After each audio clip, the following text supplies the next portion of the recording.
برادران عزیز، 2 روز پیش یک مادر برای من زنگ زد، از فرزند شکایت کرد و اون مادر به سوی ما گفت که فرزند من هر جمعه صحبت‌های شما را گوش می‌کند. در این شهر پیران نبوده، در دیگه شهرها بوده، اما هر هفته اینا صحبت‌های شما را گوش می‌کند. از فرزند شکایت کرد، گفت فرزندم روزی نیست که یعنی که من آزار ندیه، سخن‌های قبیح و سخت نگوید، آب دیده من روان نکنه.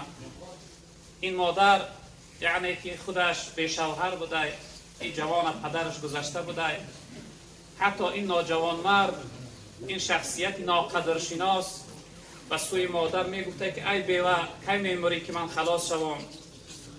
یعنی که چنین جوانهای بی غیرت و بی ناموس هم در جامعه وجود داشتند.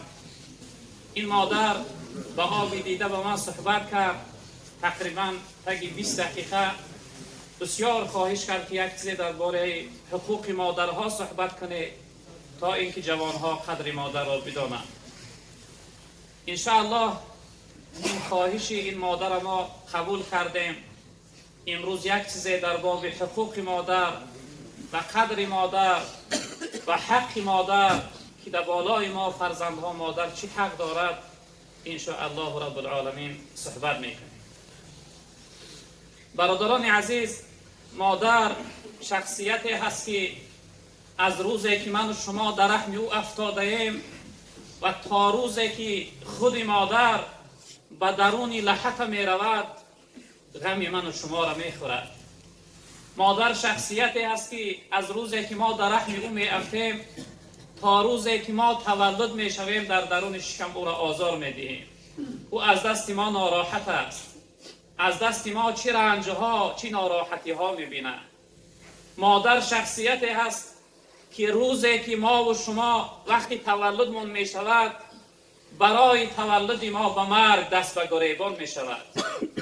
مادر شخصیتی هست وقتی که من و شما در رحم او هستیم، وقتی چوب سنگ چیزی اگر به سوی او بیاید سر و بدن و چهره خود را نمی پوشاند، بلکه 2 دست در بالای شکم می گیرد که مبادا در فرزند من این نرسد. مادر چنین شخصیت است. و روزی که من و شما تولد می شویم بسیار سختترین و مشکلترین و دشوارترین حالت به بالای مادر می آید که بعضی از مادرها یعنی حالت تولد کردن و چنان حالتی سختی هست که در حالت تولد کردن وفات میکنن. بعضی مادرها یعنی به مرگ دست به گریبان می شوند.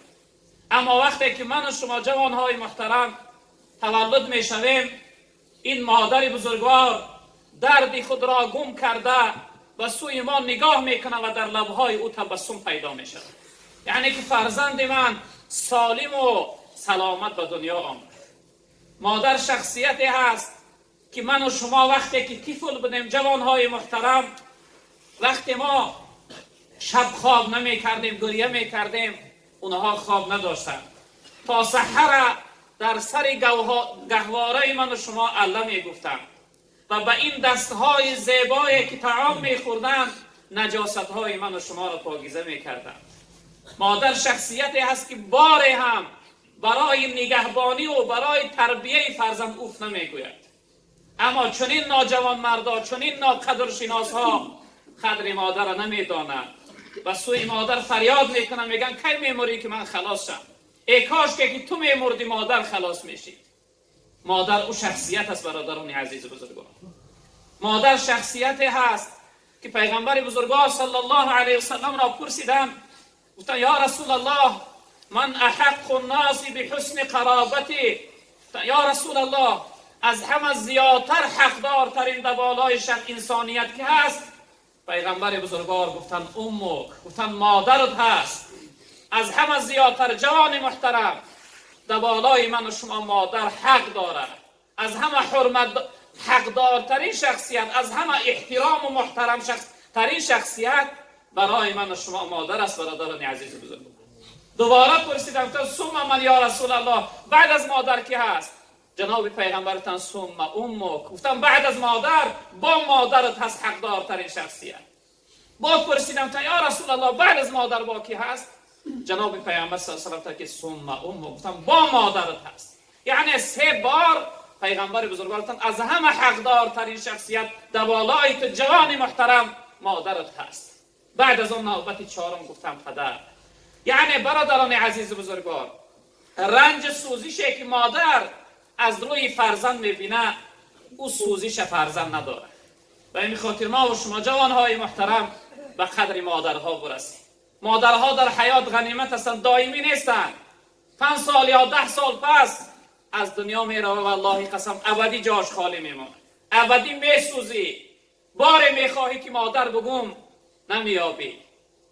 چند وقت پیش یک انسانی محترم دما مهمان شد، سالهای پیش در این شهر ما بود. گو حضرت هر باره که من از روسیه میرفتم مادر افتان و خیزان پیشواز من میبرآمد، من پیشواز میگرفت، اما مادر از دنیا گذشت. این دهگو وقت خانه رفتم احساس کردم که همه در دیوار خالی هست، چیزی گم شده است، زینت و زیبایی خانه نمیرسد، نوری خانه تاریک شده است. احساس کردم که در خانه چیزی باقی نمانده است. در اصل چنین است برادران عزیز و بزرگوار. مادر شخصیتی هست که پیغمبر بزرگوار گفتن الجنت تحت اقدام امهاتکم، تن جنت شما در زیر قدمهای مادرهای شما هست. برادر عزیز بزرگوار، جنت اگر بخواهی که جنتی باشی خاک کف پای مادر شد، خاک کف پای پدر شد. عزیزای خدا میفرمایند جنت که رضای مادران است در زیر قدوم مادران است. خواهی که رضای ما بیابی آن کن که رضای مادران است. حضرت میفرماید جنت که رضای خدا میخواهد که من و شما جنتی باشیم، جنت برویم. جنت که رضای خدا در جنت رفتن است. حضرت میگه در کجا هست جنت؟ ای جوان جنت میخواهی؟ جنت جستجو داری؟ در زیر قدم مادرت هست. خواهی که رضای خدا را بیابی آن کاری را که رضای مادر است. برادر عزیز، رضا الله فی رضا الوالدین و سخط الله فی سخطهما. رضاگی الله در راضیگی پدر و مادر است و قهر و غضب الله هم در قهر غضب و ناراضگی پدر و مادر است. و همین خاطر جوانهای محترم ما و شما به قدر پدر و مادر برسیم. پدر و مادر خیلی بزرگ هستند، خیلی حقدار. خداوند در 4 جای قرآن بعد از عبادت و بندگی خودش امر برای احترام پدر و مادر کرده است. و اعبدوا الله ولا تشركوا به شیئا و بالوالدین احسانا. فقط عبادت و بندگی خدا کن، در برابر عبادت و بندگی خدا یگان چیزی را شریک نیار. بعد از عبادت و بندگی پروردگار پدر و مادر تا احترام، پدر و مادر حرمت، پدر و مادر قدردانی کن.